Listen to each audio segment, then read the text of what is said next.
That's unfortunate. See, with another man, you know, the sex should be random, like animals. When it happens, it just happens. The kitchen, shower. No, this floor. You getting turned on? Ew, please, you need to go home.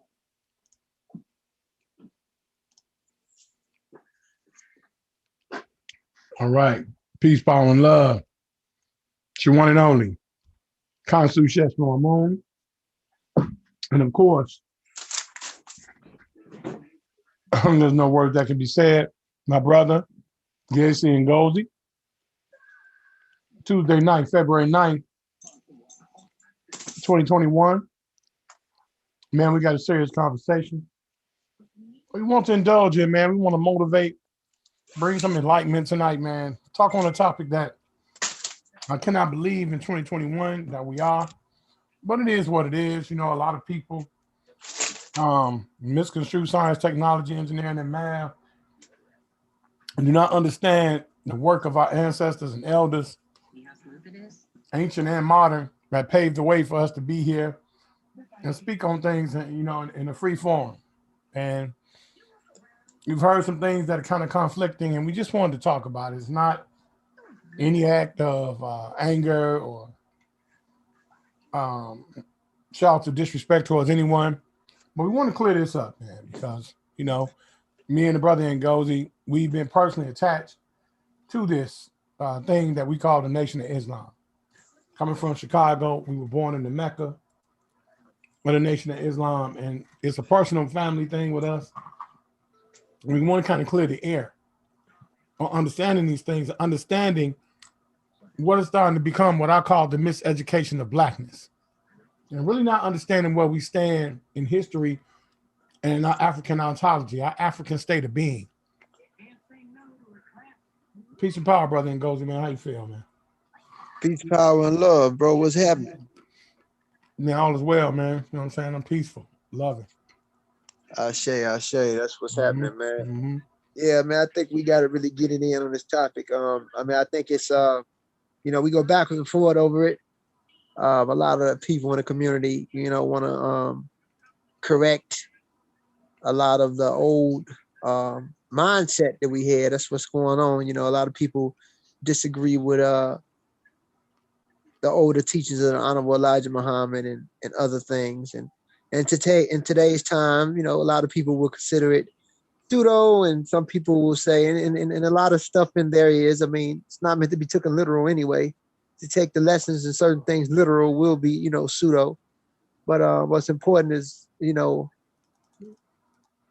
the meaning and the principles of what was laid down for us in the foundation of it. So we'll get into that a little bit as we go backwards and forward on the subject. But I would definitely like to continue this build on our connection and on how important the Honorable Elijah Muhammad is to us, coming from Chicago, and even people like Noble Drew Ali, and how it laid down our foundation when it comes to, you know, even dealing with the streets, you know, not just the streets, but the things they did within the streets, within the what you'll say, the underworld, and what they did even within the world on the surface, competing and going against the system and standing up for what they believe in. So yeah, we should just get it cracking on that and build on it. Well, let me start right here with a foundation. You know, I heard this term, and it's called cult, right? Yeah. We talk about cults. And the one misnomer about cults is that we think it's some kind of way out, overly religious organization. Well, it might be if you're looking at it from a Western lens. But in Africa, cults also have fetishes.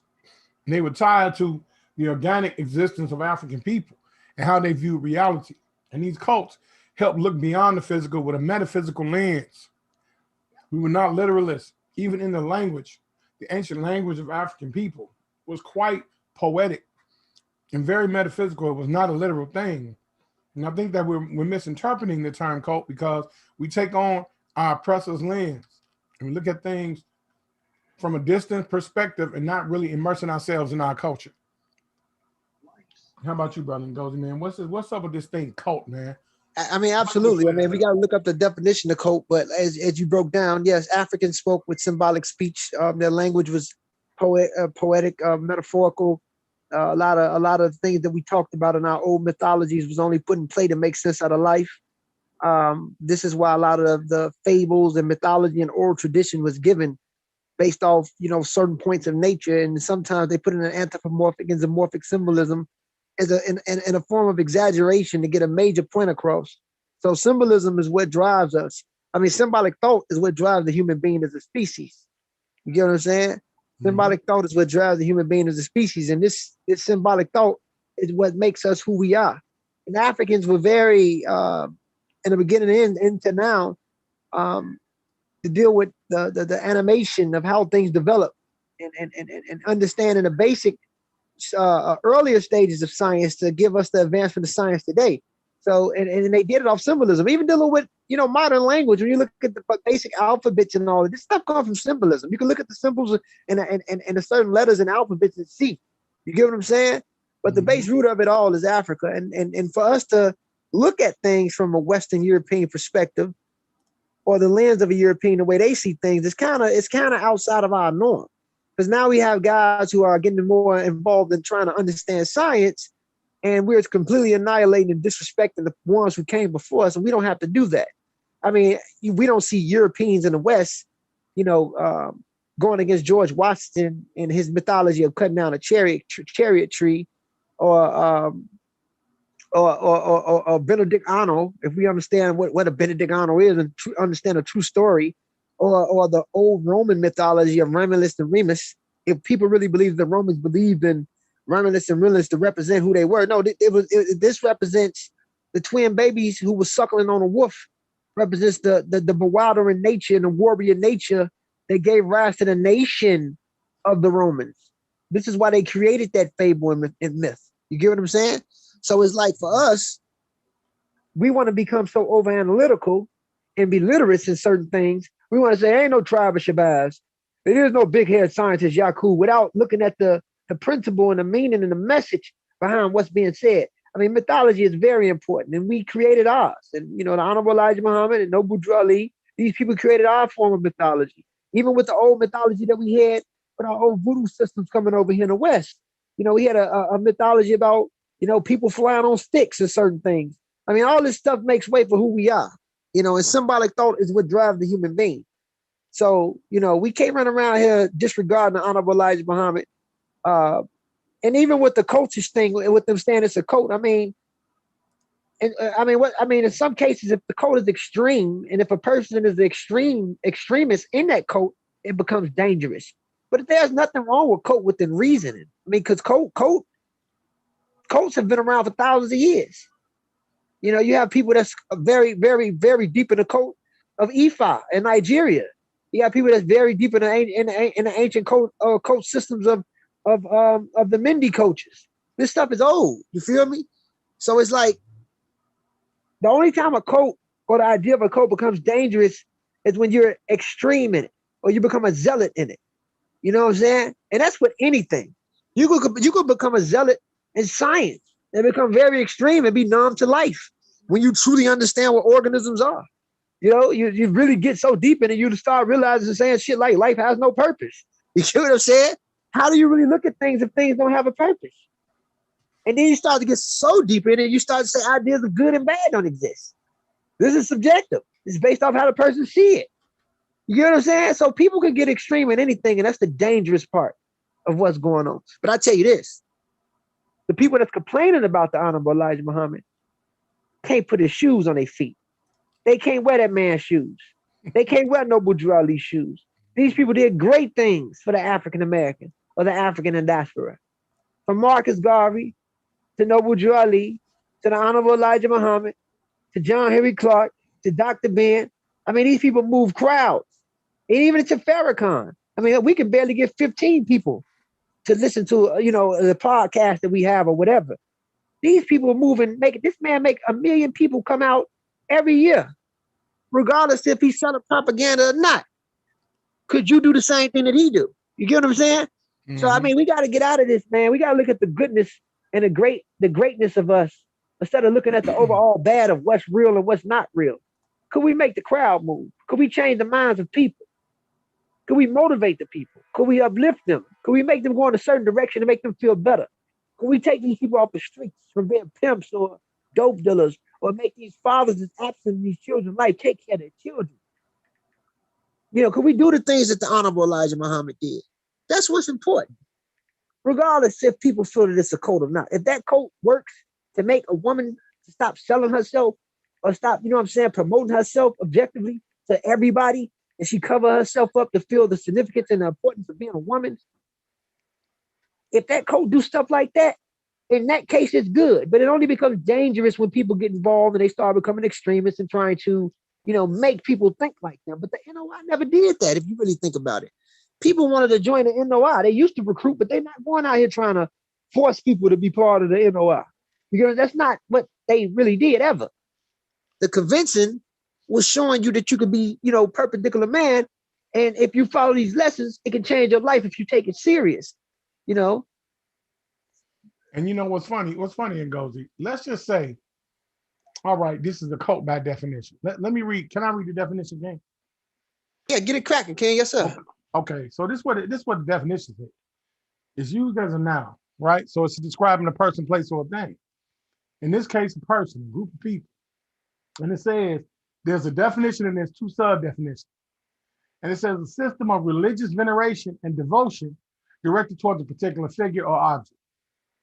Now, the sub-definition for this is a relatively small group of people having religious beliefs or practices regarded by others as strange or similar. The last connotation is a misplaced or excessive admiration for a particular person or thing. All right. Now, the issue with this is being intelligent around the understanding and the mosaic of this. We're talking about African ontology. See, we don't say nothing when the Greek philosophers came and molded the way that we eat, sleep, and drink. When Plato, Socrates, Xerxes, Anaxander, all these Persians and Greeks came in and literally shaped the way that we fall asleep and the way that we wake up and the way that we think. But when we had our African philosophers, such as Elijah Muhammad, Noble Drew Ali, Sheikh Dawood, when we had these kind of people that were forming a philosophic lens for the displaced diasporatic African, we have to understand our condition and placement that we had in the 1920s and the 1930s. We were going through recession. Marcus Garvey gave us an identity. And what's funny to me, man, is that we hold ourselves above a standard that we're not willing to hold on ourselves. Who's going to talk about you when you're getting buried in the grave? Where's your legacy going to be? Are they still going to be talking about you? Ask yourself that. Who's coming to your funeral? I've been to many funerals when nobody was there. That tells you how a person lived their life when nobody was there. And as Black people in our culture, we have a right and an obligation to protect our legacy. Our legacy is all that we have. Now is not the time to play scientist. Now is not the time to pull out small little tandems or tangents and try to use context clues to come up with a theory. 60 plus years, Honorable Louis Farrakhan walked the streets and talked the talk. Put his life on the line. Elijah Muhammad started a philosophical system that we needed at that time. Where would we be without the Nation of Islam? Where would we be without the 5% nation? Where would we be as a people? And now we turn the backs on those people. We judge the same people that gave us an identity to begin with. Where would Black theology be? There would be no conscious community without Black theology in the Black church.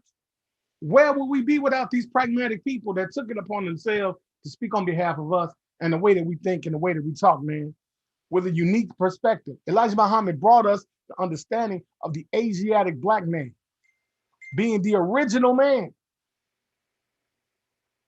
I don't understand what's cultistic about it, King. And I think it's because Elijah Muhammad was the epicenter of adoration and praise, yet he was still a human man. This is the mosaic that was painted by the Nation of Islam. that the true builder and the true knowledge is within. Because you are God, you God body, you God incarnate. And this is where the misunderstanding came. Because Elijah Muhammad, King, Malcolm X, Louis Farrakhan, Khalid Muhammad, others like them got FBI files on them. FBI file. This tells you the effects they had on the world.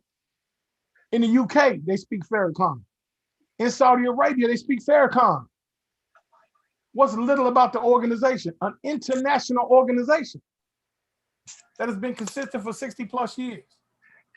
And it's shocking to me, King, that in 2021, we're actually judging leaders that have laid the groundwork and have given their life dedicated to motivating people, man. I don't get it. But we read the books of Greeks that did similar things for their people. Nobody talks about Herodotus. He was a philosopher. He did the same thing for his people. That's right. That's right. We don't talk about Herodotus.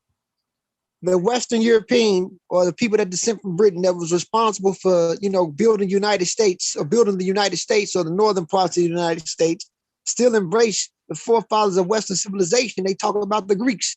If anybody understands biology, a lot of the terms in biology is Greek, bios, which means life. Look it up.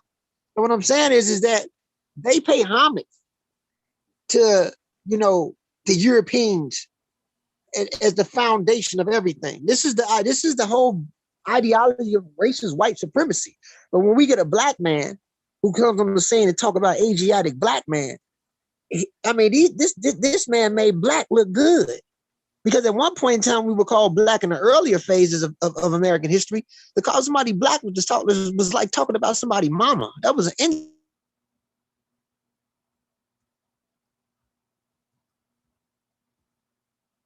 Are you there, King?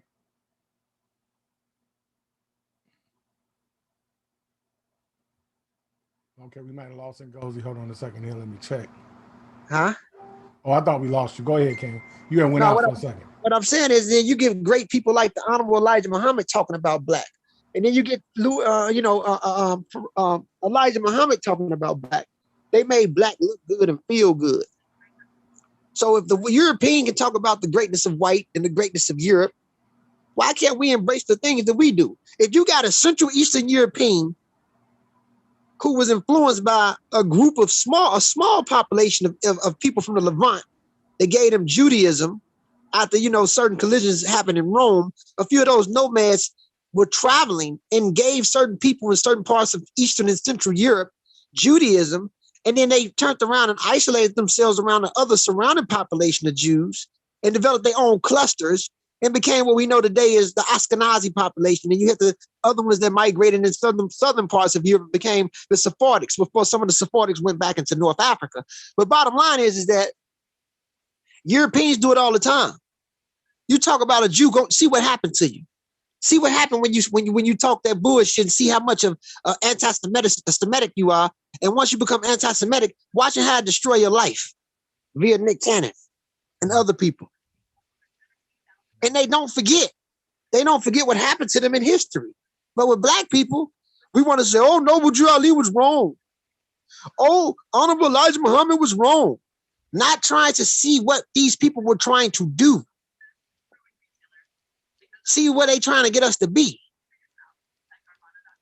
I haven't seen a Kemetic Hotep community or any other community clean up black people the way the Nation of Islam has done. And in some cases, yes, some people were damaged because some people became zealous and became extremists. But I'm talking about the overall, when you base it off what they have done, in a sense of liberating and being protective at one point in time in our history compared to what they're doing now. We can't disrespect the Honorable Elijah Muhammad. And we can't disrespect Noble Drew Ali. Because Noble Drew Ali was one of the first to give you an idea of a great African group of people that did something outside of what we knew from the time coming out of slavery, whether you come from Morocco or not. Those Berbers in Morocco put in work in Spain. You ain't never heard shit about black people doing stuff, Africans doing nothing like that compared to what you knew coming over here as a kidnapped descendant of a slave or kidnapped descendants of prisoners of war. They stripped you from everything. So if you got one person trying to tell you about this mighty people called Moors, and it takes a spell to break a spell, and then he tell you, you them, you know what that shit do to a person psychologically? I come from Moors, people that corrected certain parts of Europe. Exactly. You know what I'm saying? That shit really makes us no longer look like or have a weak defeatist mentality. We know that we come from royalty, or even understanding the information about ancient Kemet, knowing that these people in the Kemet or the Nile Valley, a group of black people, did this outside of what we've been taught for the last 400 years. Whether you come from Egypt or not, Egypt is part of the classical African civilization. It's the apex of Africa. So why would we disregard Egypt? And as a Pan-African or a person that embraces their blackness, why would we disregard anything that helped liberate us to make us better? Mm-hmm. We need those old 5% lessons that we used to have when a black man was able to hear that he was God, outside of being told today that he ain't shit. These young black men talk to each other like they ain't shit to one another. These niggas be saying shit like, bitch, you doing this, bitch, you doing that. Niggas calling each other bitches.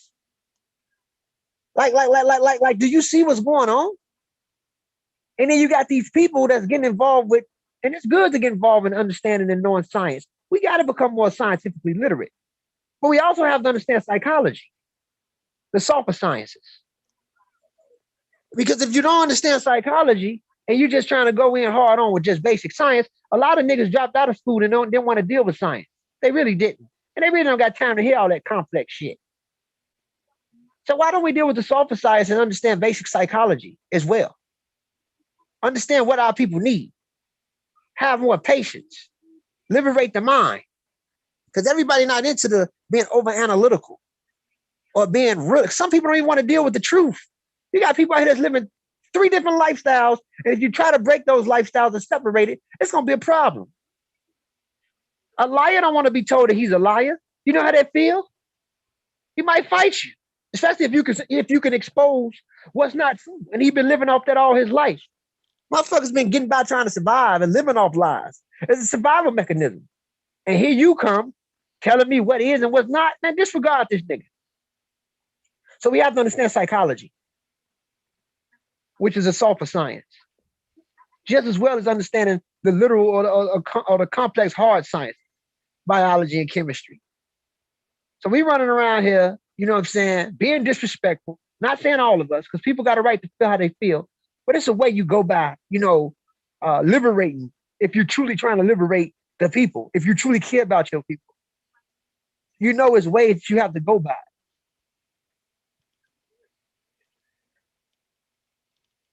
I wouldn't tell a person that practices Christianity that shit ain't real if I see it helping them.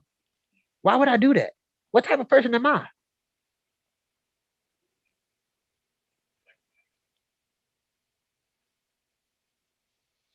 And see, this is what, and I'm trying to see, because I've heard the argument that goes that this group was a cult and was damaging the black people. I don't understand. The Asante people were cults. We have cults all throughout Western Africa. The Songhai Empire had cults and fetishes all throughout Africa and motifs. This is how we study cultural movements. So now that it's in a modern pretense, I don't understand this negative connotation to the word cult outside of J. Edgar Hoover, who brought a negative connotation to the word cult. Man, some of these niggas need a cult.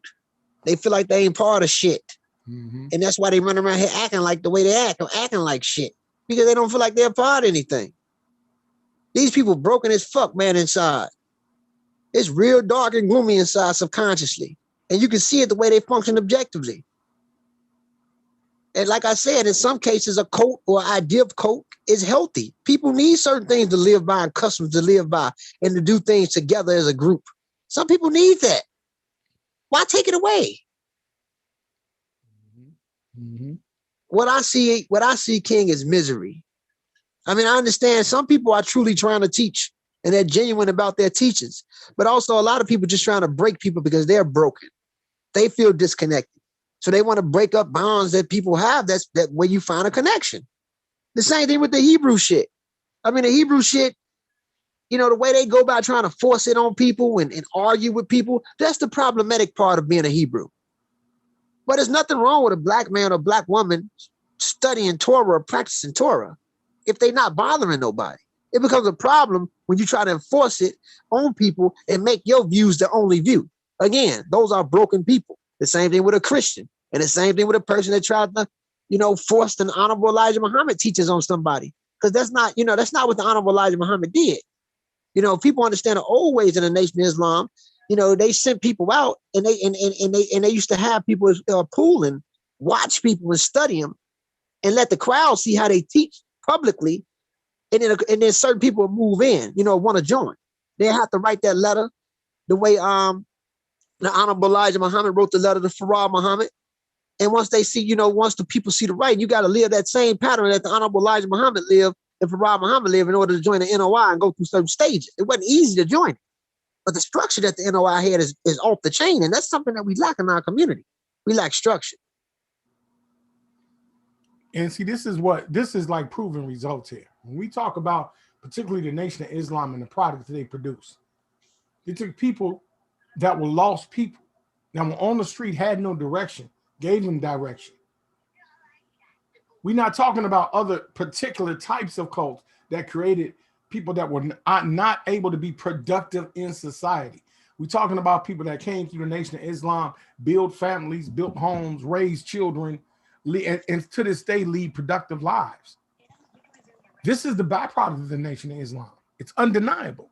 If we're talking about objectable evidence, we're talking about evidence. Look at the product that the Nation of Islam produces. Upright black men and women that have respect and honor for one another. That's right. You know, it's interesting, King. Because Elijah Muhammad was the centerpiece, and I ask you this. By definition, they would say this would be a cult because one man was in control by the name of Elijah Muhammad. And of course, it led to his spokesman and minister, Malcolm X. He had many ministers, but Malcolm X was very pragmatic. You know, he actually took the nation to another level. And of course, Malcolm met his demise. What's your opinion on that, man? I wage mine, but I'm gonna ask your opinion on that because I think people misunderstand that aspect. But go ahead, King. Go ahead. The way Malcolm X, the way he lost his life? Yes, sir. Yes, sir. I mean, Malcolm was a good man, but you know, can't outshine the master, bro. His laws. You mean you read the 48 laws of power, right? Mm-hmm. I mean, it's certain customs you gotta live by, bro. I mean, if you got an obligation, right?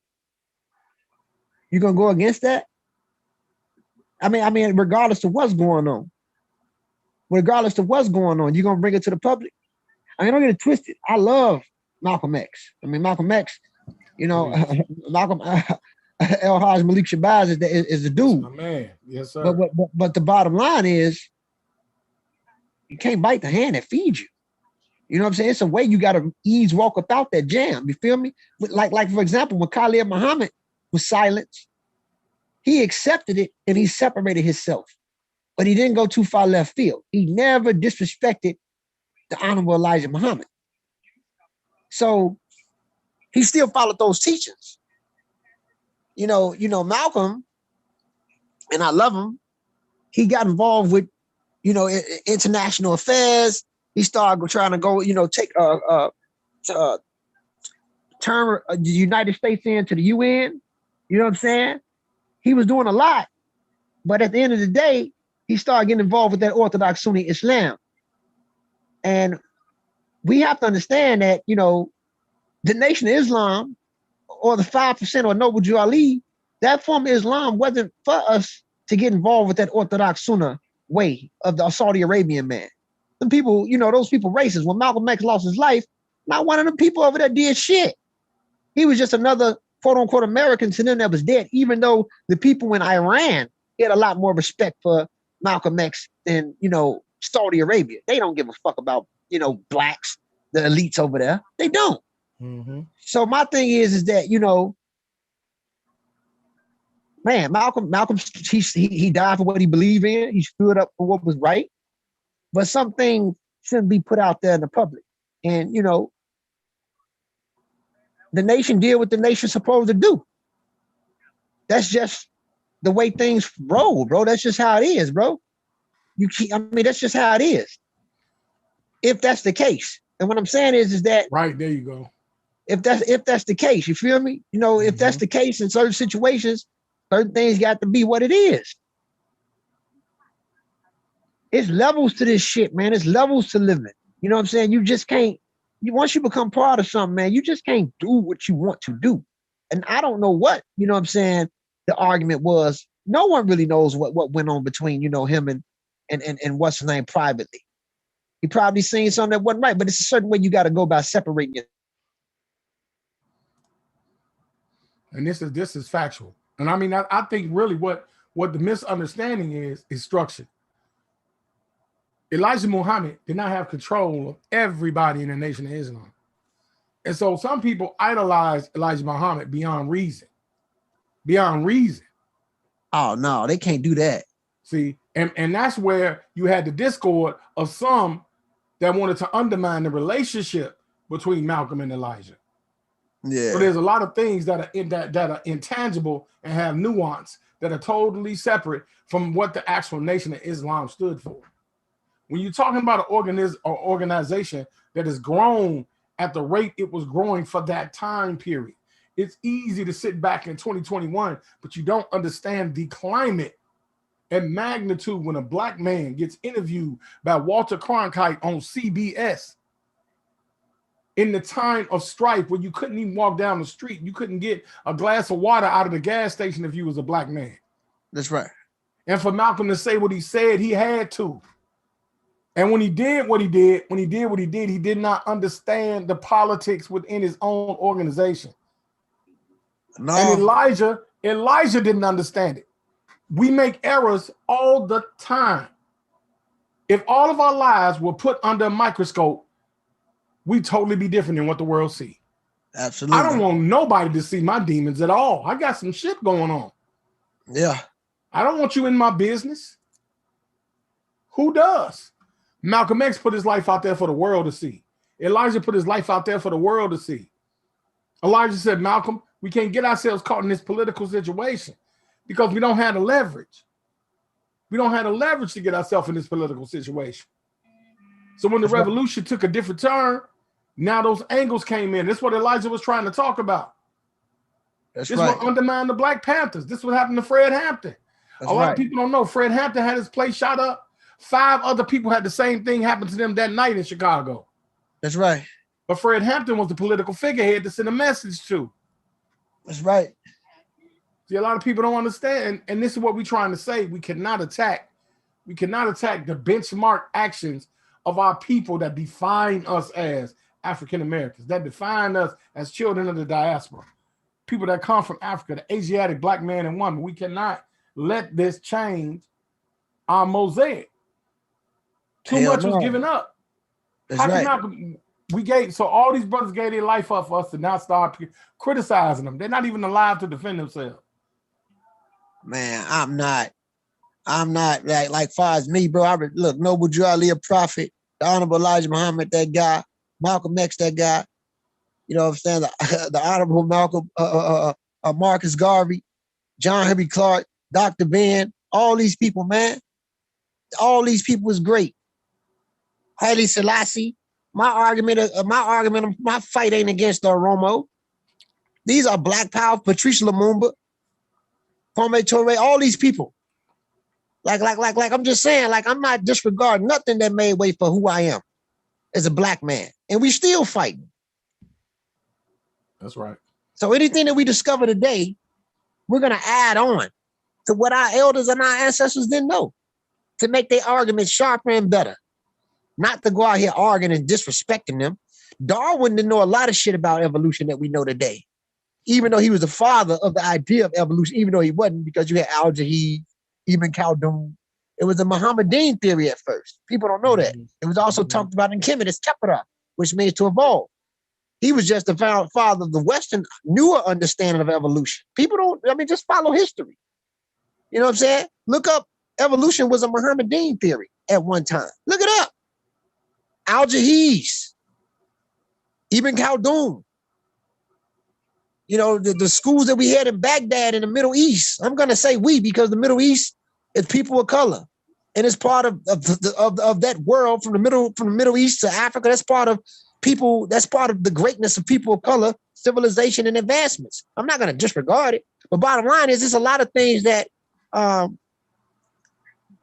Darwin didn't know. He didn't know anything about genetics and DNA the way we do today. But I don't hear people talking bad about him, saying he was a clown or he was this or he was that. People that's truly into the scientific field.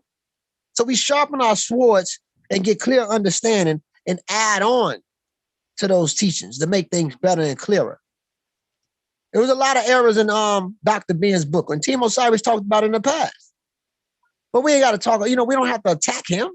We're going to add on and make things better and find the parts and pieces that he didn't know.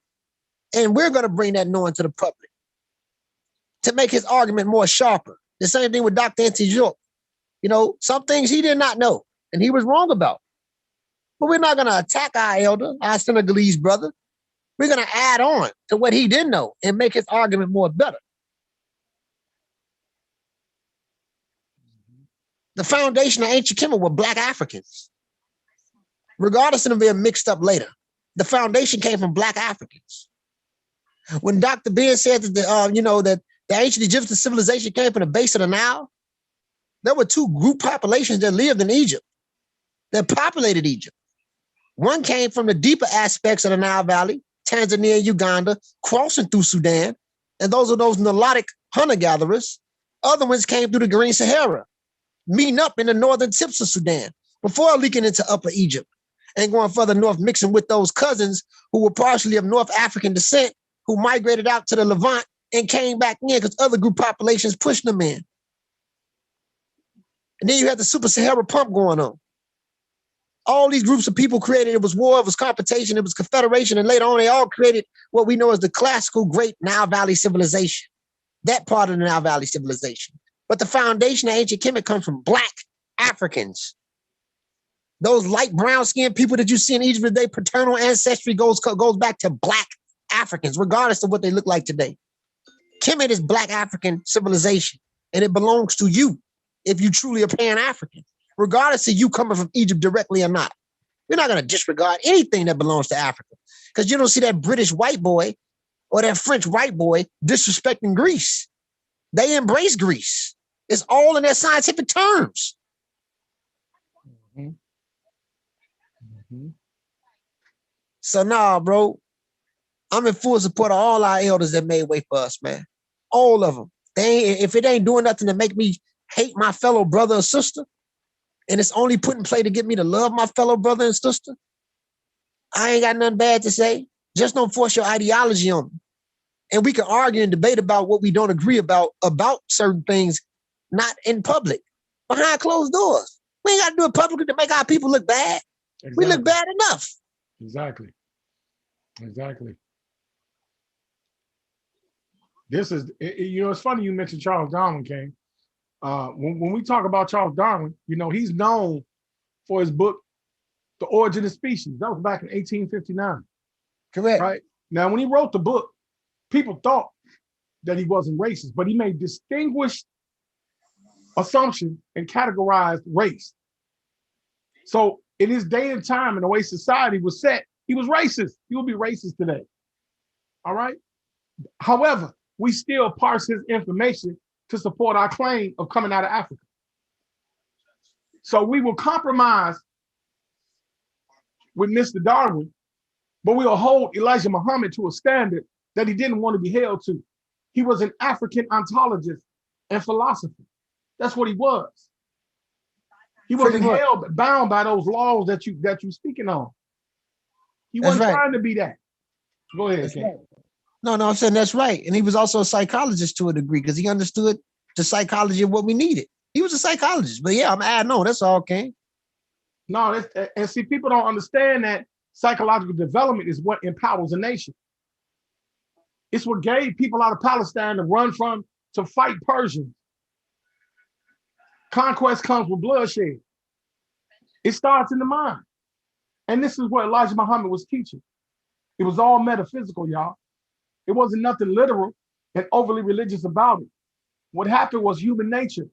When you got a man of his time, when you're a man of your time, lost people are going to gravitate around you because you're an avatar for the people. You speaking things they ain't heard. You seeing things they ain't seen. It's called a visionary. That's right. So when the European take John F. Kennedy and they make him an avatar, nobody says a damn thing. When the people take George Washington with the made up ass stories about George Washington, don't nobody say shit. The Constitution was some made up shit.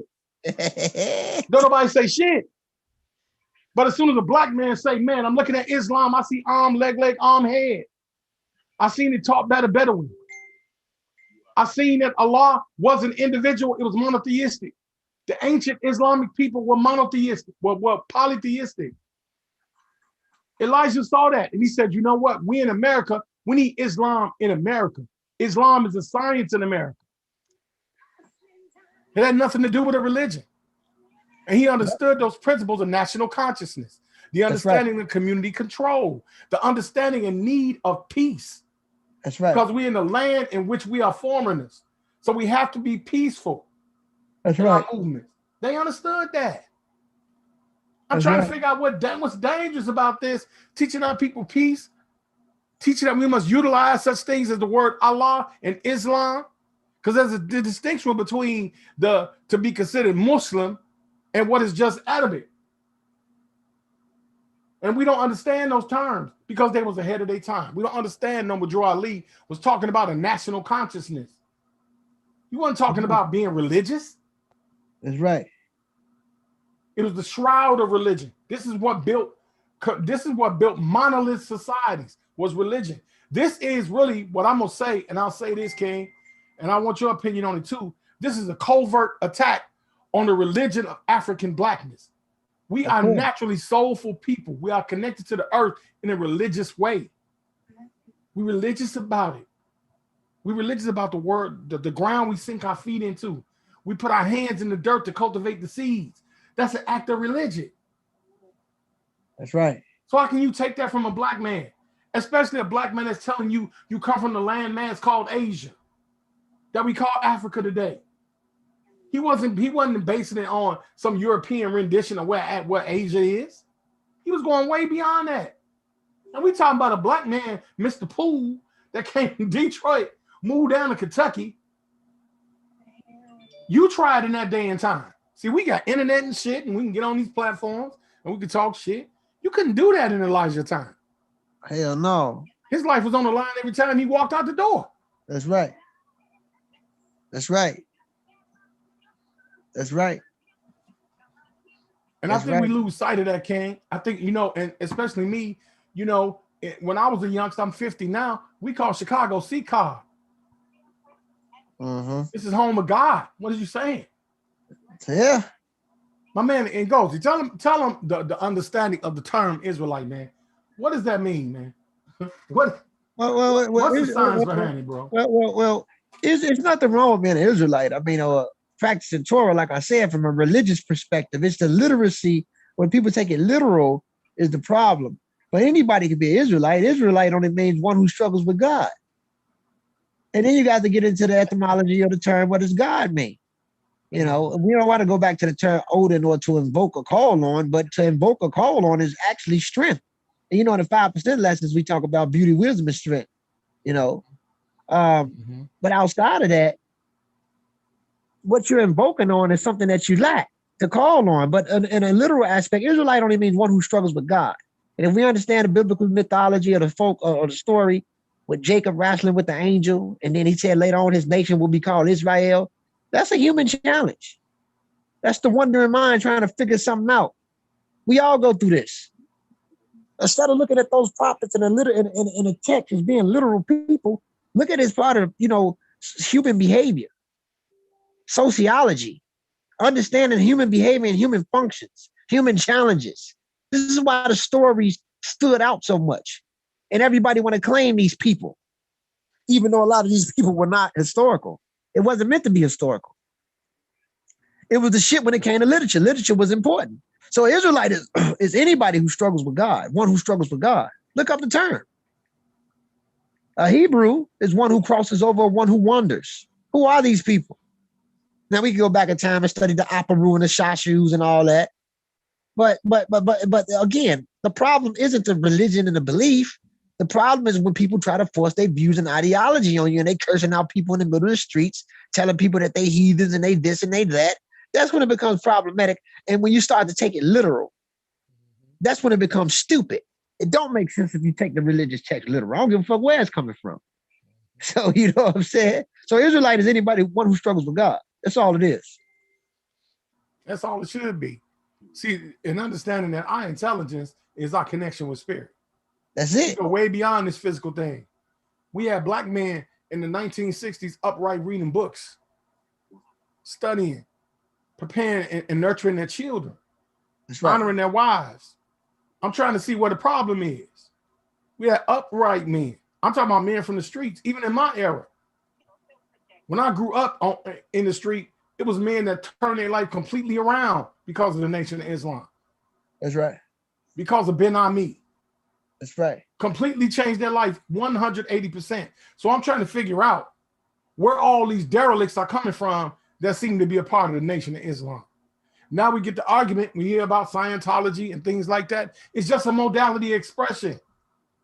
L. Ron Hubbard didn't start any of those thoughts. That started way back with the Golden Mean. It's just an expression of thought, and some of them have cultural context. When we talk about the same meaning, we go to the Odu in Ifa. That talks about Dianetics. It's the same thing. And these are the things that limit our ability to expand as a nation. We are a nation. We black nationals. We understand our status in America. Yeah. We understand it completely. Very clear. That's right. That's right. I don't care how many science books you read. I don't care how many primary sources you pull. The United States says you are African nigga. You are African. Yeah. And you a nigga. And you gonna stay one. And this is why Noble Drew Ali was so important. And I'm not dealing with Moorish science from a Moorish science temple perspective, but I'm just look at the whole outline of what this dude was doing. He ain't did nothing no different than what Jews did when they created their national movement. He wanted people to become productive citizens, Moorish American.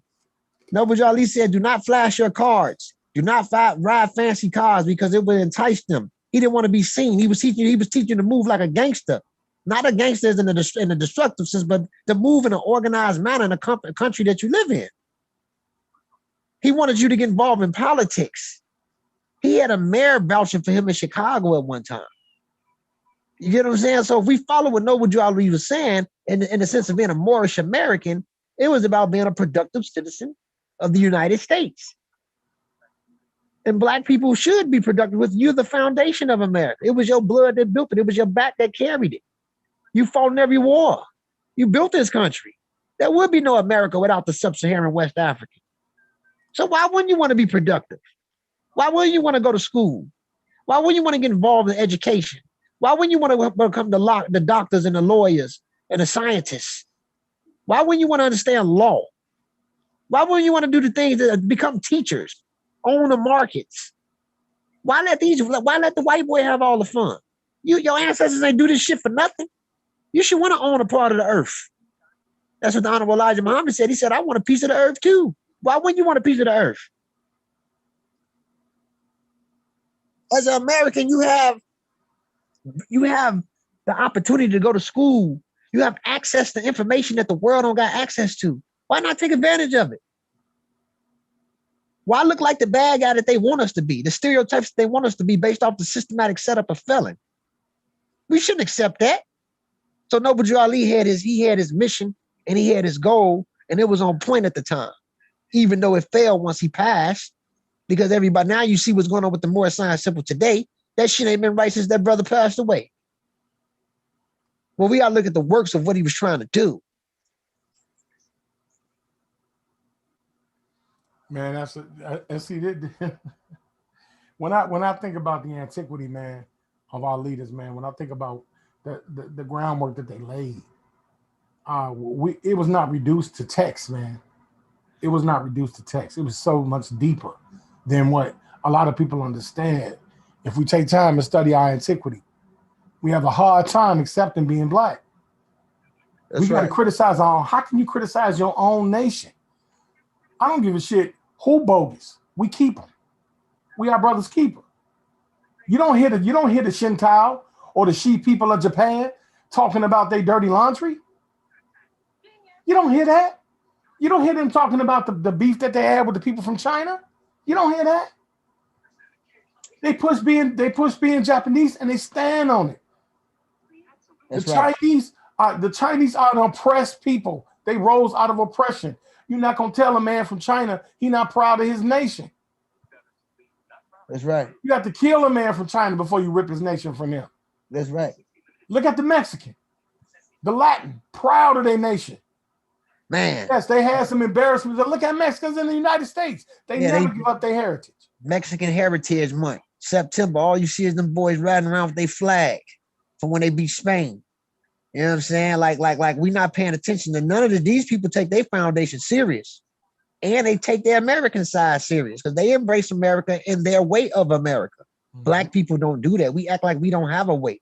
We act like we don't have a nation. We act like we don't have a place to go back home to. I hate when niggas say, I don't know nothing about Africa and I ain't no African. Bitch, we got science now. We understand genetics, nigga. The fuck you talking about? Get your goof ass on. There's so much information on West and Central Africa. And then not just that, you can pick. Let's say you 5% Mandinka, 12% Congolese.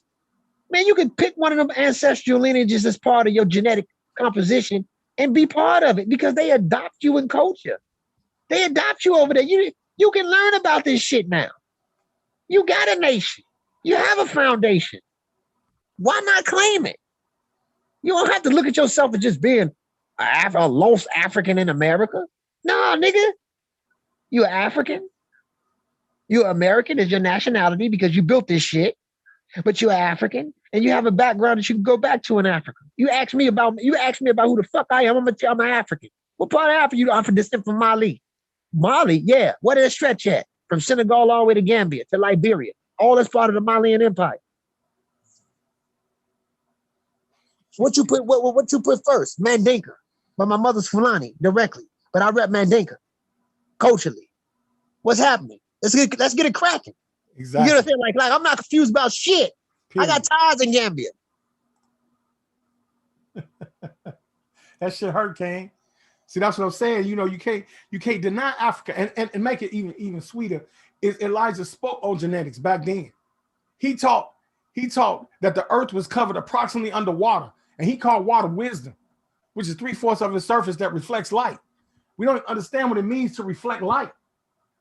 This is the genetic code that's forming and creating matter.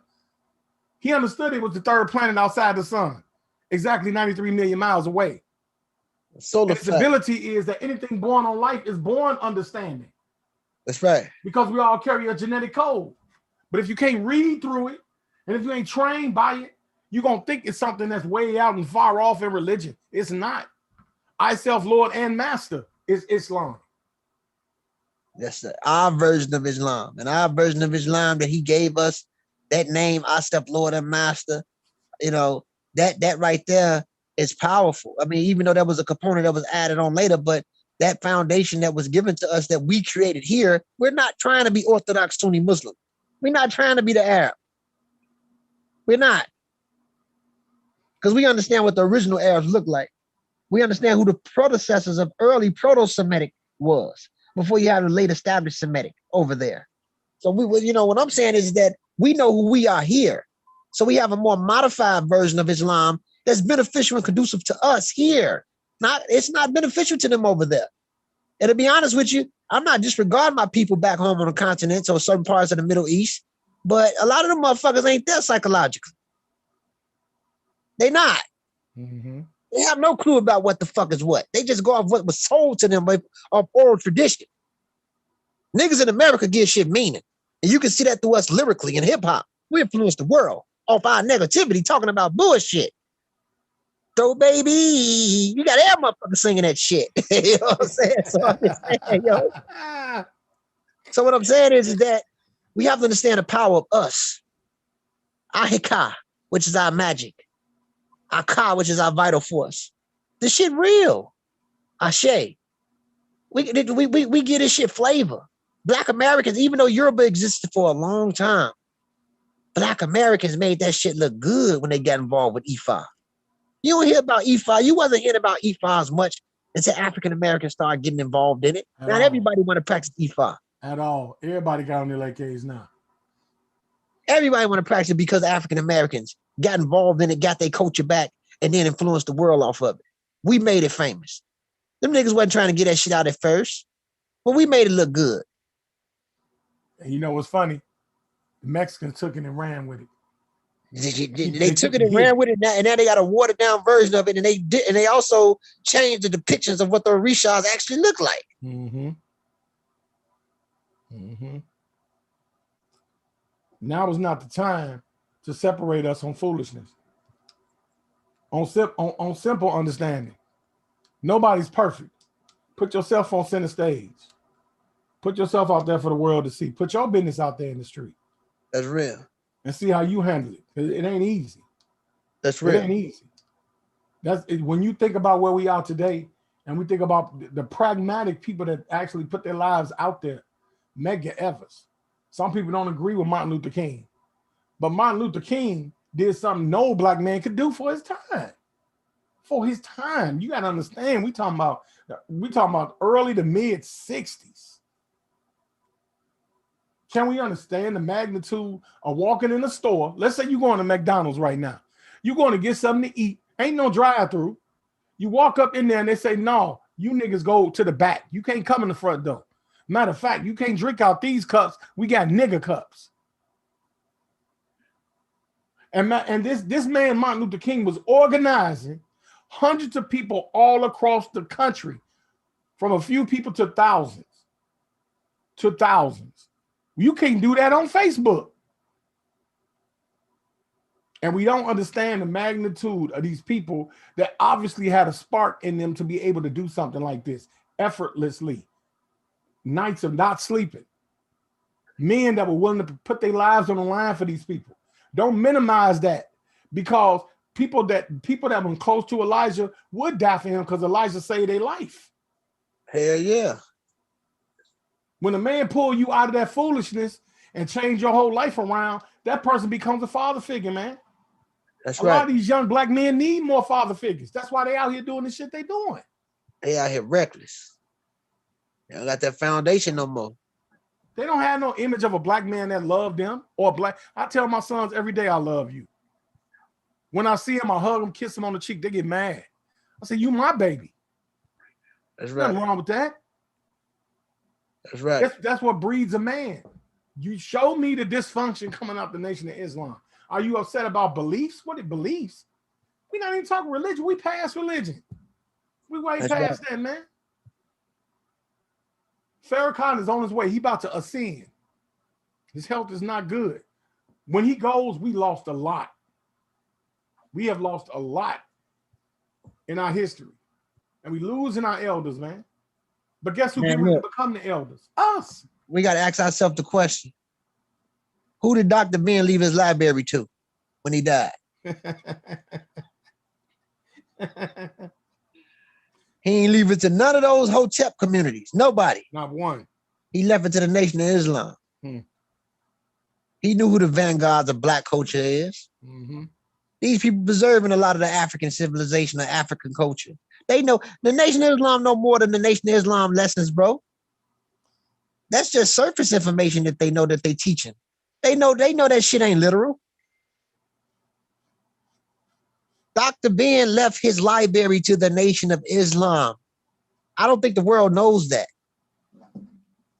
That says a lot. Because he didn't talk about him publicly. He ain't leave it with no Kemetic groups, no Hotep groups, no people that's out here talking about the stuff they talking about. He left it with where he knew it to be safe at, with the Nation of Islam. Everybody can look into that.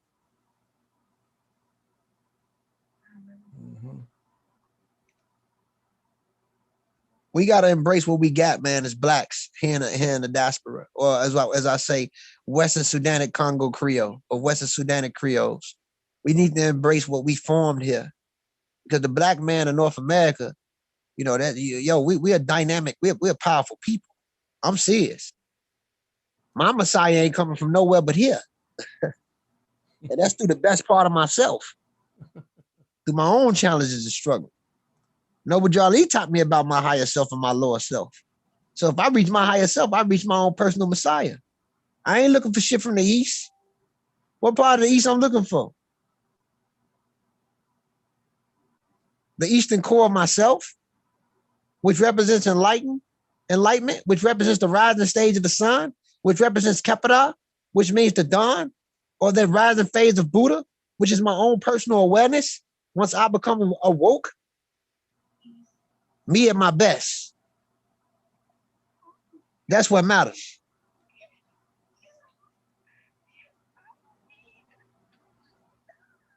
That's real talk, man. And all I ask is a challenge is produce the errant activity as human beings. Show me dysfunctional human beings that come out the Nation of Islam. Show them to me. I've yet to see it. And we talking about 60 years plus of an establishment that has been consistently doing what they do, entrenched in white supremacy racism. But nobody else is stepping and putting their neck on the line. You're critical of what these people have done, but you're not willing to replicate it and do better. Then do better. Teach them how to do it then. Teach Elijah Muhammad how to do it the right way. Show them how to do it. Come on, it's 2021. You got all the access, all the resources in the world. Make another Elijah. Let's see. Let's see what we got. Let's get the new and improved Elijah. Where's the next Malcolm? Where's the next Khalid? Because it's they're one of a kind. See, when the Hindus see they pragmatics and they go into the Vedics and the Bhagavad Gita, they honor their people. That's right. They put their people, they write them in scripts and they make them gods. Everybody do except us. What's that, black folks? You know, gods ain't real now. You can't do that because God, what?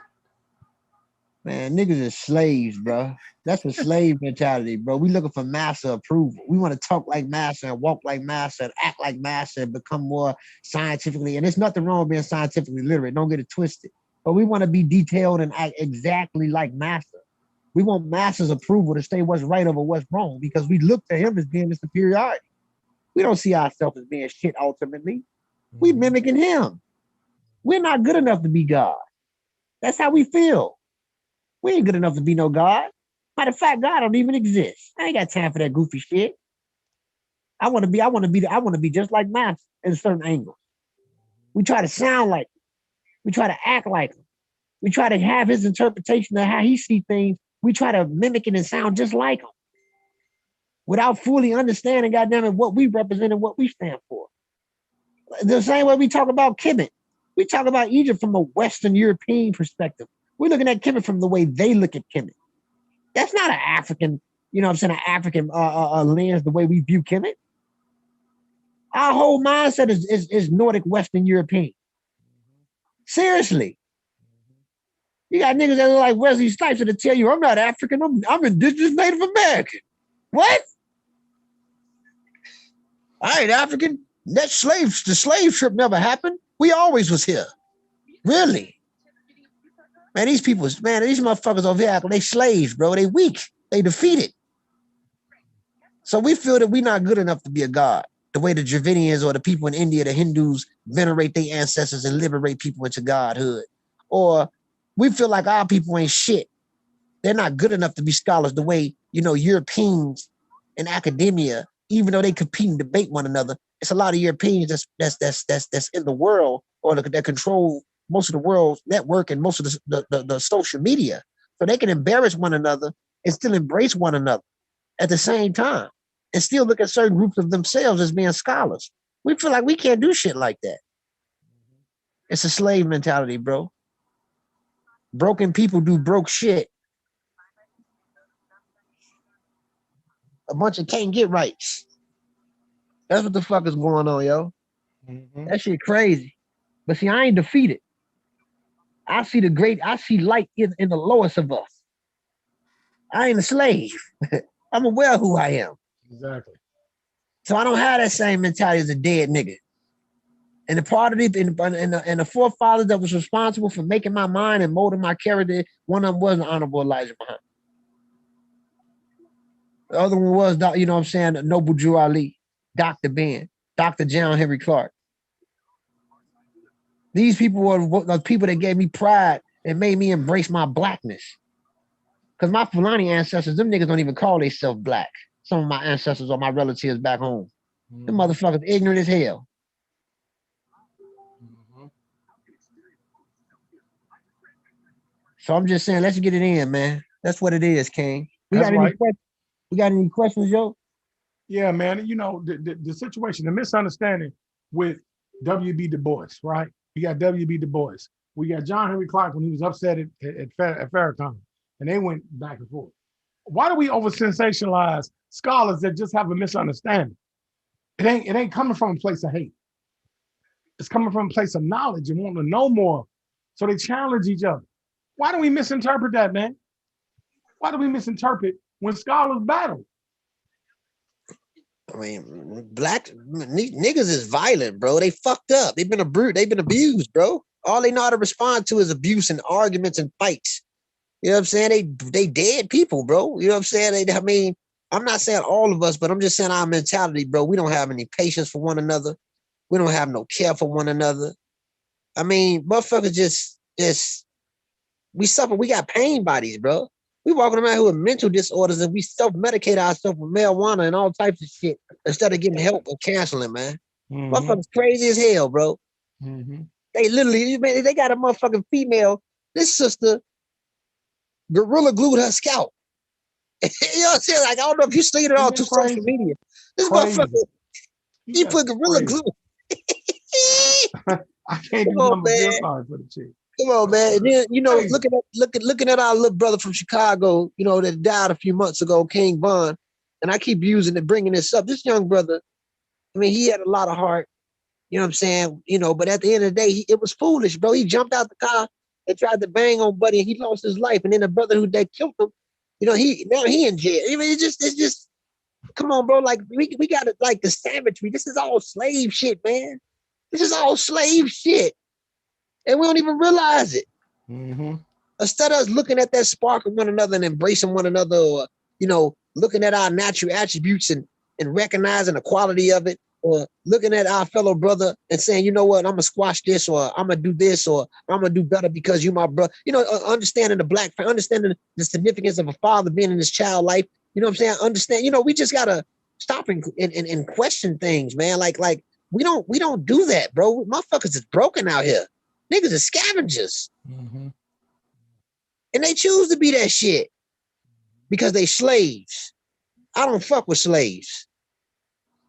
I'm dead serious. Like, all this shit going backwards and forth with niggas over their ideology and belief, I ain't getting caught up in that arena. That shit petty. Stay the fuck out of my way. And if you don't like the way I think, bro, move around. If you want to have a debate, we can have a debate. But I'm not gonna go backwards and forth with you and you losing your conscience, bro. For real. Like, you the niggas is out their body, they get disrespectful, they get all like, motherfuckers ain't got time for that goofy shit, bro, because it becomes pointless. What's the goal? What are we gaining? What's the aim? Can you reiterate something for me, man? What's This that? whole issue with, we part of a matrix that in the past, and somewhat in the present, we come across as possibly anti-religious. Mm-hmm. And I kind of want you to kind of, express that, because I do believe underlying means of this attack on the Nation of Islam is an overall hatred towards religion and the miseducation of what religion is for Black people. There's a difference between being a Black Christian as opposed to an Anglo-Saxon one. So I want you to break that down. The Black church helped us do a lot. And, in some cases it did bad, but the Black church in the beginning was one of our foundations. Black Christianity isn't the same as white Christianity. Even with Islam, the Nation of Islam isn't the same as Orthodox Islam. This is our shit. We can embrace our shit. We have our own version of it. None of that shit belongs to nobody anyway. It's all made up. you think Christianity actually started with?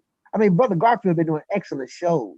Oh yeah. Just listen to it, Oh and yeah. you know, the deeper you get into it, you know, he got the 20 days, 20 scholars. And the deeper you get into it, the orders of Christianity before the Romans created their version of it. Before that, it was some shit that came out of the Levant, out of Palestine. But the Europeans did and created their own version of it. So what I'm saying is that but black people got their own version of it. And they did their own thing with it. And the black church was the foundation for our people at one time. That's all we had.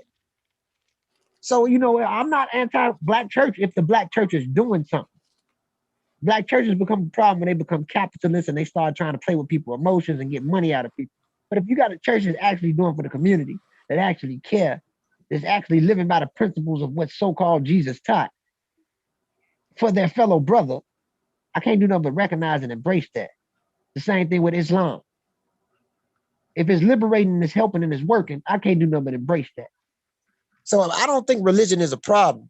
Not for me. You know, religion only means to link back or something that you do repetitiously. Religion isn't a problem for me. I don't give a fuck what a person believes in. As long as it makes you better and you ain't getting out your body going out here trying to start confrontation. So, but when you look at a lot of these religions that we have, it was the foundation for us. It was what built our character. It's what helped us maintain our structure. A lot of this shit these people talking about, they don't even know what damage they doing to people. Some people need religion. They need belief. Yes. Some people need hope. Right. Why would I tell a sister who used to be a prostitute and then she started reading the Bible and Jesus, the idea, even if it is a placebo effect, Jesus liberated her. Why would I tell her it's false and it's bullshit? So she can relax and have a reason to go back to what she was doing because she already struggling with it. But this placebo Jesus keeps her in a certain box to stop her from trying to do that, because that's the only way of understanding survival. Her only understanding of understanding survival is going out there to get the money off how she know how to do it. But once you introduce your sisters to the idea of Jesus and it liberates her, why would I take that away from her? Mm-hmm. It works for her. Why would I take Allah away from a man who used to be an alcoholic and he started studying Quran and he started studying the Surah and he started living by Islam and he praying 5 times a day and they keep that bottle out his mouth. But he's struggling though. He think about that bottle. But Islam keeps him away from it. Why would I take it away? To give him an excuse to go back to the bottle and say, fuck it. None of this shit matters anyway. Life has no purpose. That's it. Seems it. like what you say earlier, and goes, we was talking, man. It seems like those who become conscious are worse off than when they was unconscious. They are worse because these motherfuckers, man, these niggas getting to all this information. You got to ask yourself the question, how do they live? Are they taking care of their family? What they going through? Could they maintain $1? Like, are you organized like some of these churches of the Nation of Islam, which understands how to deal with finances? What the fuck could you produce outside of talking, I'm a scientist or I'm this and I'm that? What the fuck could you do? What could you produce? Oh, shit. Ancient Kemet talked about the black family. How the fuck you gonna talk about ancient Kemet and they talked about man, woman, and child? The pharaohs and Insus took care of their babies. But all this Hotep shit, but you got baby mamas that you can't even, you got baby mamas or children that you can't even fucking see in some cases. You ain't living as no motherfucking Insu or no pharaoh. Pharaoh had shit in order. He was the powerhouse of the land. You ain't governing over shit. You're just mimicking bullshit from Egyptologists. Fuck out of here, yo. Shit bigger than that, yo. Oh, man. We gotta live that shit. So, but at least you got these people and I'm gonna give the Hebrews some credit, not all of them, but some of them. They believe in their system. They got their wife and their children, and they taking care of their wife and children to the best of their ability. Yes, some of them. Yes, sir. You got brothers and sisters in the Asset Society who deal with Kemet, and they doing the same thing. Raul Nefi is a good man, whether his stories and his books, Metunetta, is 100% correct or not. It's something different outside of what was given to us for the last years. Right. When the European made his book of esotericism, it took the world over. We make a book, we can't get past argument from their own people. No, shit, we make a book, Metal Netta. Man, you should see the people. There's people that just try to attack that elder, bro. Talking about how his shit ain't right and this and that. Come on, bro. Like, I mean, it might not be 100% correct, but he tried to give us a more modern version of understanding Kemet. That's what he told you in the book. If you read it, it wasn't supposed to be 100% correct. No. So it's like he updated and modified it based off the times that we live in. Right. That's right.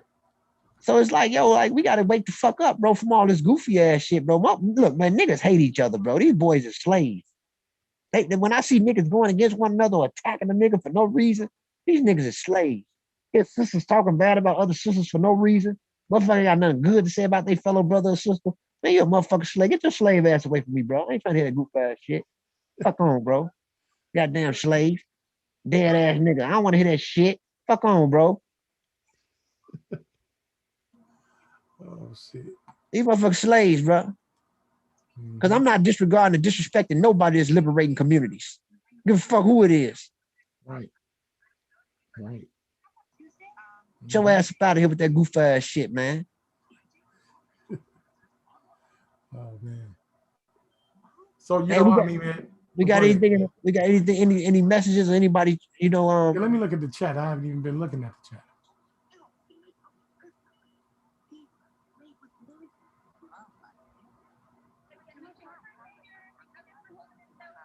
Let's see. Yeah, Deshaun, I see you, man. Black church was revolutionary. Anyone in the chat, man, if y'all got questions, throw that in the chat. What we actually doing is, man, we're rebuilding. So you're going to see a lot more videos like this.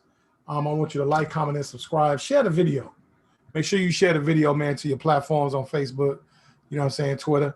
Get everybody involved, you know, because we've been consistent. One thing about Team Osiris, we've been consistent 10 plus years, you know, and we haven't even scratched the surface, actually. It's a lot of things that we haven't been obligated to, but life gets in the way. And that's why I got so much honor for our elders, because I'm like, shit, Mr. Clark, how the fuck you do all this shit with regular shit going on in life? Man, I got children and keeping myself healthy. I got to pay bills and shit. I got shit I got to do. How the hell was you able to take time and give to the people at the rate that you was giving? And he was blind. Dr. Clark was blind. Oh my, I forgot all about that, bro. I'm like, shit, I ain't on shit. I ain't got no reason to complain at all. Hell no. These people are trying to liberate their people, bro. I'm not disrespecting them. Nobody. Dr. Clark make me look goddamn it blind, and he was doing bigger shit than me as a blind man. Dr. Clark was doing his thing. He was an amazing human being. That's a meta human right there. Straight up. Please, man. That's a demigod right there. That's damn real. He should be venerated. Yes, sir. Yes, sir. In that order. That order. Look at the Farrakhan. Farrakhan, 80-some, 90-some years, 80-some years old, and he's still flowing, bro. That's a meta-human.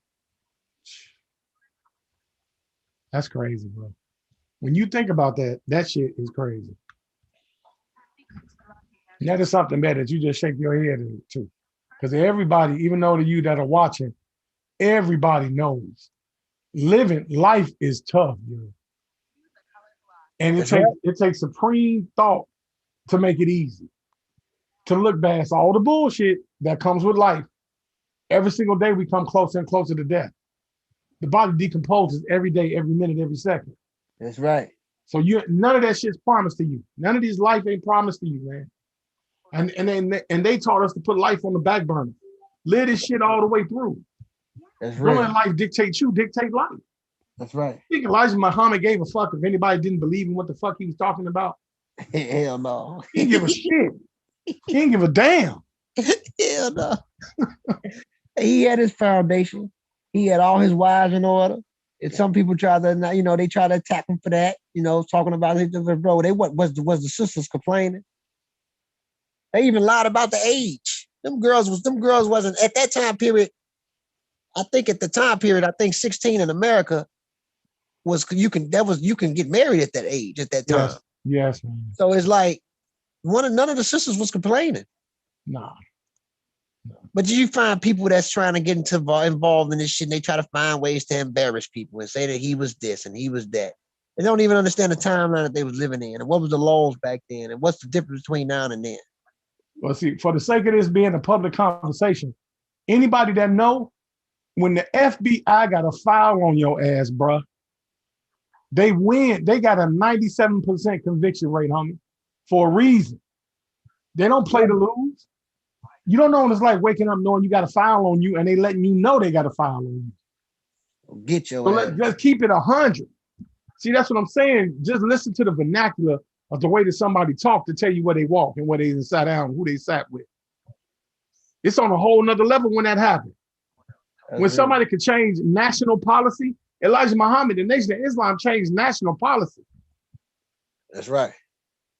When the president, when Capitol Hill say, man, we got to switch these laws up. These niggas right here getting a little bit too crazy. That's right. They changed the way that we operate. You know, but Drew Ali said, man, read these books, read these law books. Fuck all that hollering. We done that. It's time to read. Now, we talking about a man back then where if you had 2 or 3 potatoes in your house, you was doing well. We're not talking about black motherfuckers renting Lambos. We ain't talking about that. That's real. Nobody Ali coming with his pants iron, suit coat on, upright, shoes shine. And at that time, you know, the feds was expensive back then. Oh man, if you could find them. If you can find them. The more science simple was the shit in the 20s. Early 1900s. We don't understand that, man. That man gave us the understanding of Egypt. One of the first people outside of Leo Hansberry, but he gave us an understanding of Egypt first. He talked about ancient Amexem. Noble Ali wasn't talking about no indigenous America. He was talking about Amexem. Amexem was Africa. Mm-hmm. That's what he called it. He said people come from the land of Canaan. And then he said they went into Africa. And he said Africa was Amexem. And he talked about ancient Egypt. He talked about stuff like that. And at one time, we have to admit, Canaan was controlled by Black Africans. Africans controlled Canaan. That was a territory of Africans. The Nile Valley people controlled Canaan for a long time. You find more Egyptian art and Egyptian resources over there than you find biblical prophets in that area. Look it up. Right. Those people in Canaan, from that Semitic language and that Semitic writing, they just found out they learned how to their alphabets from the hieroglyphics in the Nile Valley. Mm-hmm. So Canaan at one time had an African foundation. Regardless of them being mixed up, the base root was Africa. They had an African foundation. The Natufians were partially African. They were E'd up, bro. They was part of that super E family, as I say. Haplogroup E3B. It was there. Mm-hmm. So I'm just saying, man, we got to embrace this shit, man. They found Nubian complexes in Arabia 100,000 years ago, letting you know that people migrated through Sudan into Arabia 100,000 years ago. Motherfuckers you see over there today ain't there foundation of those areas. You was in Arabia when that shit was green and tropical at one time, before some of the ancestors leaked back into Africa. Okay, go ahead. Got somebody in chat, 2 people. Brother Anu, Midu, he's asking, man, about your Facebook. He want to find your Facebook, let him know your status on Facebook. Because you like Asada Shakur and goddamn Facebook. Oh man, but yeah, I don't have a Facebook now, brothers. You guys can catch me on Team Osiris. I'm most of the time I'm dealing with this. My Facebooks, they constantly keep shutting down the pages, beloved. But you can reach me on Team Osiris. We have our YouTube channel. We also have the group has we have a Facebook page in the group, a group page. So if you guys looking for Ngozi, just hit up the inbox on there, and give you a way to link to me. We definitely can build though, but we also have the YouTube channel. I'm still here, but I'm not really dealing with social media like that, Instagram or Facebook, because every time I get a page, it's constantly getting shut down or people trying to get rid of it. But I'm still here, King. Yeah, and I want to shout out to Tiffany French, who's coming in and out of the chat. Shout out to Chris Harris. Shout out to Malik Cuban. Shout out to Amir Malik. Oh man, shout out to Gullah Geechee.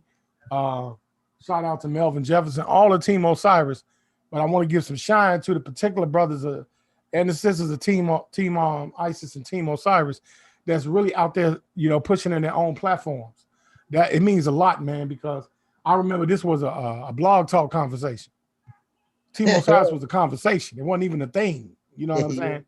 So this shit is amazing. And you guys are really diligent. Tiffany French work her ass off. She got a work ethic. I don't get it. She worked 2 jobs plus she constantly streaming. I don't know. Tiffany be getting it in. Tiffany getting it in. Brother Malik getting it in. Yeah. Brother Malik been doing his thing. Tiffany getting it in. I mean, Team Osiris is, they definitely going in their own direction. And I'm really proud of what we established, bro. And we really liberating the people. We got something to offer.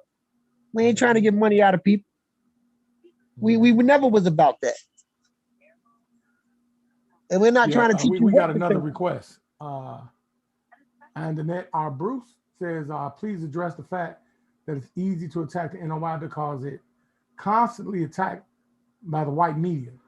Who else has a Farrakhan litmus test for politicians?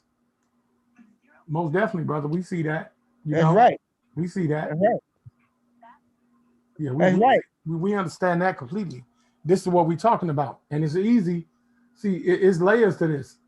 We have a very complex system called Black theology. It's a complex system. It gave birth to a lot of layers of things. And me and my brother Ngozi, we kind of fortunate because we grew up dead in the middle. See, we had Ben Ami, Louis Farrakhan. We had the direct lineage of Noble Drew Ali. Khalid Muhammad stayed in Chicago, back and forth coming back. We had so much lineage between Chicago and Detroit. That we just see it totally different than cats to see it on the outside. Master Naba, the Earth Symbol. Oh man. We had we got the Arcea Set Society. Raul Nephi man comes here. We had all that stuff here, man. I mean, it's a beautiful thing. Yeah, it's a whole nother level. Hey bro, Consul, we gotta give it up to some of our metaphysicists that we hear here, like Dr. David Blair. David Blair, the reason why I got my doctorate in metaphysics right now. Yeah, we had him. We had a lot of stuff, man. Sister Dr. Frances Cress Wilson, she was from Chicago. That's all right. That's right. So we carrying on. We got a lot of pressure on us to keep this moving. And me and my brother Ngozi, we sacrificed a lot to understand our connection to ancient Moors and Kemetic people that they call the people of Egypt. So our Kemetic Moor science is extremely important to us because we sacrifice so much for it. And we're not giving that shit up for nothing. Why? Hell no. Why I'm gonna minimize my antiquity? We written in history. Why would I do that? We got to fight European Inquisition every single day.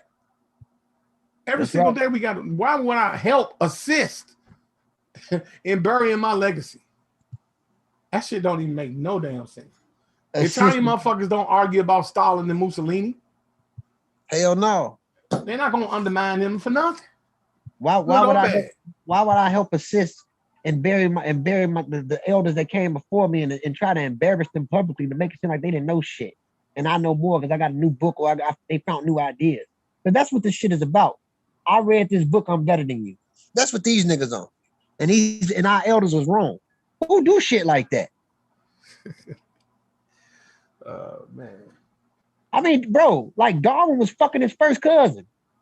Does that scientifically make sense to you? Right. His wife was his first cousin. Albert Einstein as well. Right. Does that make scientific sense to you? But white America don't talk about that. They talk about it in silencing. They don't talk about that to try to embarrass them. Look up who Darwin's wife was. Look up who Albert Einstein's wife was. They were cousins. Is that scientifically literacy to you? It doesn't make sense. We gotta stop this shit, man, trying to embarrass our elders, bro, and make them look stupid like they ain't do shit. And yes, Ivan Van Sertima had a lot of things that will appear to be wrong today, based off modern findings. But at the end of the day, we're not gonna disregard what he did and what he talked about. Right. How can we know right if we never knew what was wrong? Through his wrongs, we learned what was right. So he's still gonna be, looked at as being an archaeologist. To me, he worked with what he had If they had the opportunity to deal with technology, I think a lot of times we underestimate technology. Technology is now leading science. Scientists are using technology to discover shit. That's right. When you're talking about the 70s, 80s, and 90s, the technology back then was nothing like today. That's right. So if you put technology in the hands of Ivan Van Sertima, I'm pretty sure a lot of his views he would change because he was a person of integrity. It wasn't like he was some kind of crook or some shit. Well, let me fool these niggas on purpose. He worked with what he had. That's right. For his time. That's all. It wasn't nothing to devalue because you got to understand those books came from a circular period. What the problem is, what Ngozi is saying, man, that's dead on point, is those that become fanatics with it and try to impose it on the thoughts and minds of other people. That's right. Ivan Van Sertima dead, man. If he was alive, he'd probably say, man, I didn't know, man, my mistake. Let me start my research over. If Sheikh Diop was alive, he would do the same shit. A lot of black doctors take on Sheikh Diop principles, and Sheikh Diop was married to a French woman. He wasn't arguing over color. He was comfortable. His mentors was French. He spoke French. He didn't have that issue. He just wanted us to be written in history correctly. That's right. That was it. He wanted the world to know that black people had a presence in human advancement and human technology. He wanted people to know that the basic foundation of ancient Egypt came from black Africans. That's right. That's all he wanted, and it did. Came from black, regardless of the Egyptians being mixed up later. We can argue that all day, but their foundation came from black people. Mm-hmm. Whether we come from them directly or not. Your black ancestors ain't the only type of black people that exist in Africa. You got your black ancestors that exist in Nigeria. You got black people that exist in East Africa. And at one time, most of North Africa was a type of black people that has been erased due to, different migrations and different intermixing and different things. But their base foundation and base genetic root at the deepness comes from black people. Mm-hmm. We can't forget that shit. Facts, man. Facts. And everybody, man, take the time this month. We celebrate all kind of shit. Goddamn it, Super Bowl, fucking World Series. We listen to motherfucking musical artists and shit. We celebrate them. Celebrate Black History Month, man. Celebrate it.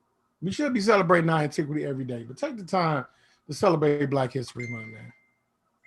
That's right. Our political stances it was very difficult for us to even have the right to fucking vote, let alone have a right to hold a job in the United States. The civil rights movement, man, was intricate in our ability to express our intelligence. That's real.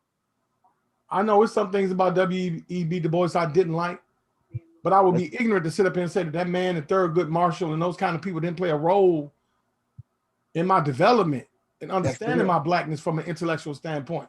And we are elitely black. We are black elites.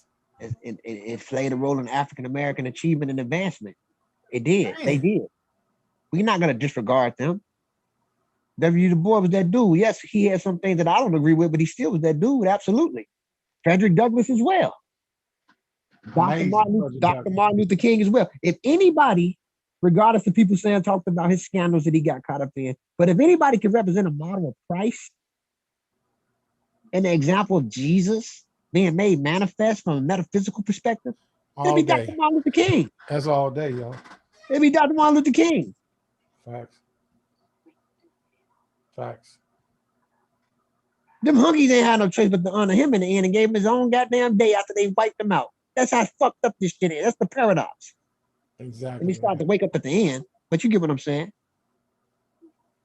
And he was man enough to say that. He said, man, I made some mistakes, y'all. So I made some mistakes. And he said, I led my people to a burning house. He realized it later. He started stopping that hunky money when he started talking against that war.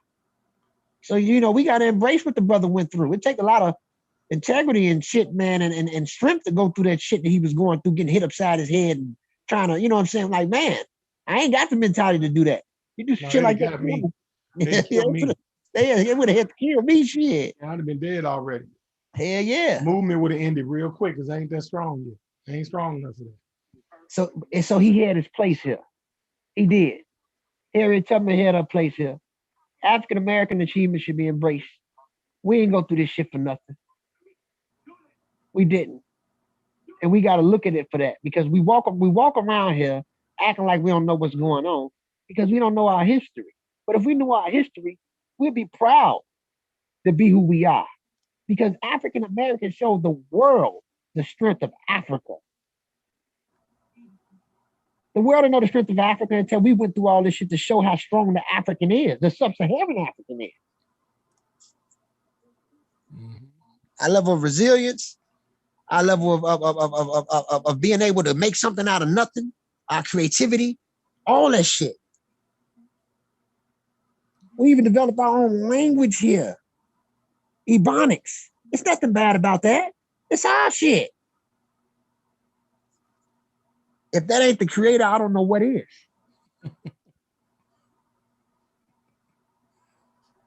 Oh man. Mm-hmm. Mm-hmm. Well, King, I appreciate the conversation, man. I appreciate the bill. Hey. We appreciate the support, man, the continued support. You know, make sure you reach out to us, man, here on YouTube. Reach out to us on Facebook. If you're trying to reach the brother Ngozi on myself, man, we have our Facebook groups. Reach out to Team Osiris on Facebook. We'll definitely get back to you. You know, King, tell them about some of the channels you've been on, man. Like my man Killer Priest. Maybe they can find you there too. Oh yeah. I'm doing a show with Killer Priest tomorrow at 7:00 Central Time, 8:00 Eastern Time. So we got that going on. I you know, recently I just did him. I also did an interview with B Dot. I got to reach back out to him. That's in the hip hop game or the underground hip hop game. But lately, that's what's been a flow lately. You know what I'm saying? Killer Priest and going backwards and forward with a few of the brothers in California. Mm-hmm. No question, man. And so guys, we're out here rotating, man. So make sure that you guys stay tuned, man. And we appreciate your time. Nothing goes as usual, man. I appreciate your time because it's never guaranteed, man. So your time spent is time well spent. So with that being said, man, any closing words, Ngozi? Man, peace and love to the family, man. I appreciate all the people that came out to listen tonight. Yeah, we're gonna keep it moving and keep it growing, man. And you know, we're gonna keep liberating the people. That's what we here for. That's what it is, y'all. Peace and power, man. Y'all stay black, man. Be easy.